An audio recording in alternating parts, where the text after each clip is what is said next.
So my Valentine shirt is ready. Is yours?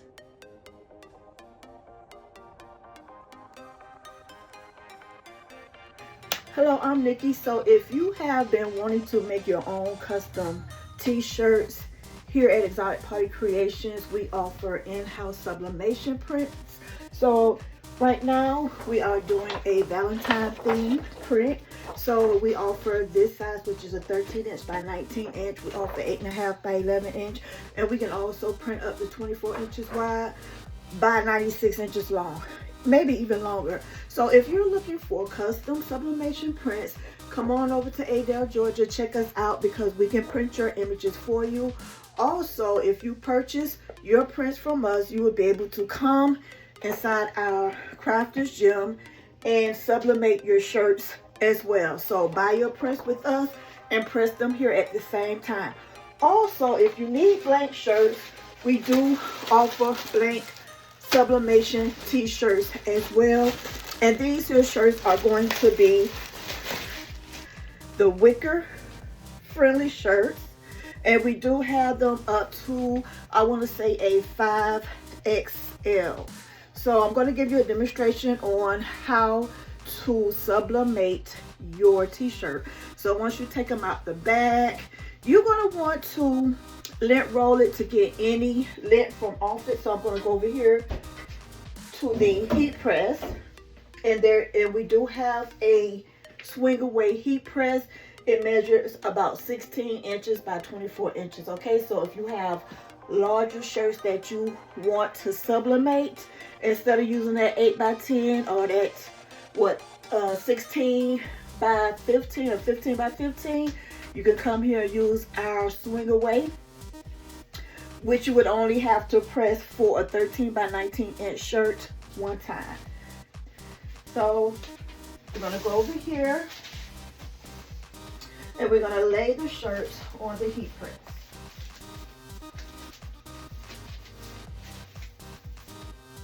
Right. And when you're doing your lint roll, when doing new projects, you're going to always want to start off with a new sheet.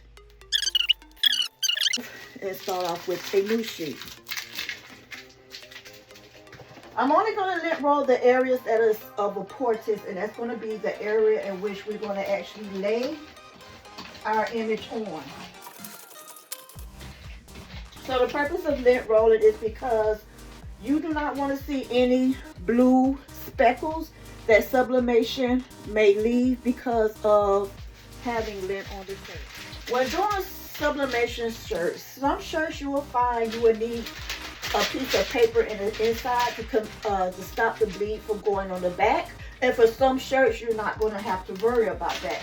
But for this particular shirt I am going to have to add a sheet in the center. And only in the areas where I'm going to have my image, so that it does not bleed through. So now that I've added that paper on the inside, I'm just going to do a very light press just to make sure that paper is flat as well.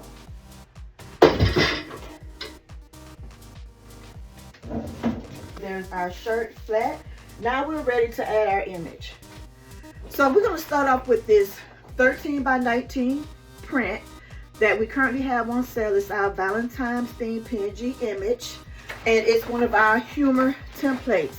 When doing custom shirts, especially when it's sublimation, to include DTF, you're always going to want to cut around the image, because sometimes when you print using certain printers, they may leave ink spots on the ends when feeding through the printer.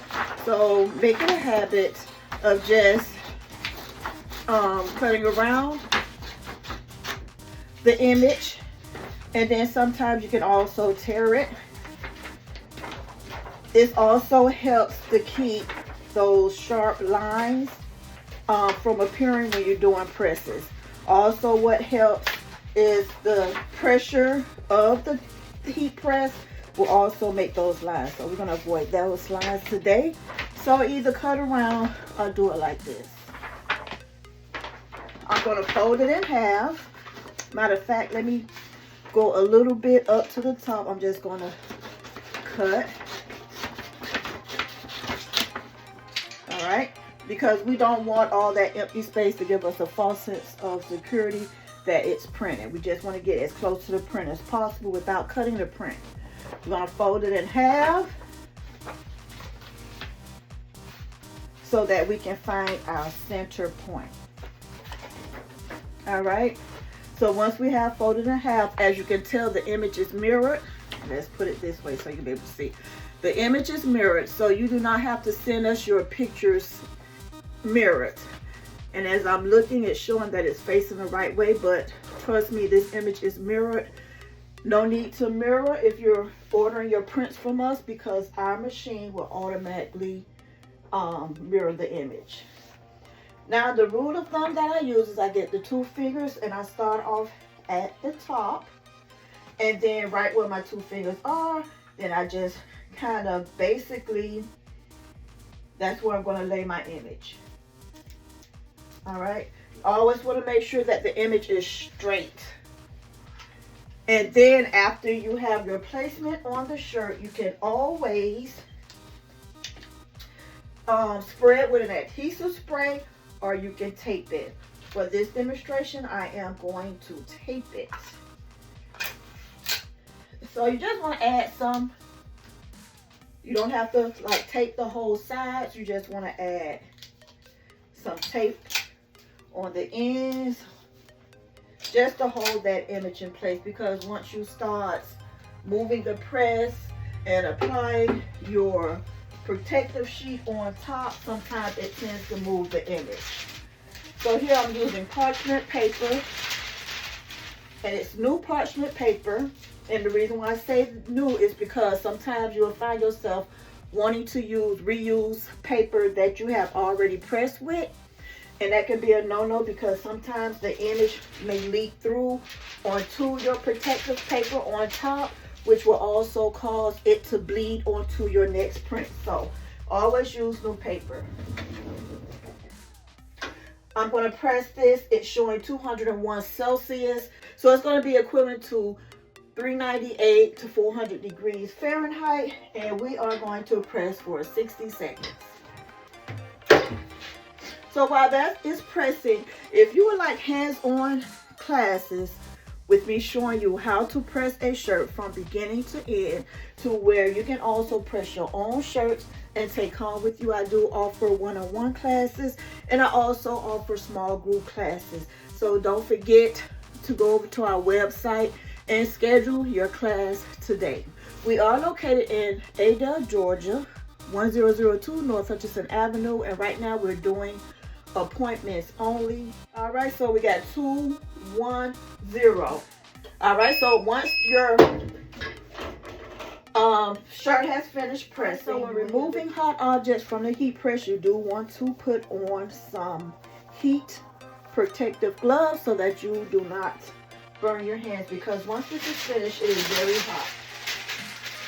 And of course, remember what we said, even though you can't see it, it's there. You do not reuse paper that we sublimate on top with. All right. So now let's reveal our shirt. All right, once again, I am Nikki, and that is our quick breakdown course on how to make a sublimated t-shirt. Don't forget to go over to the website so that you can schedule a one-on-one with me, and I can show you how to custom design, make, print, and ship your shirt from beginning to end. And until the next video.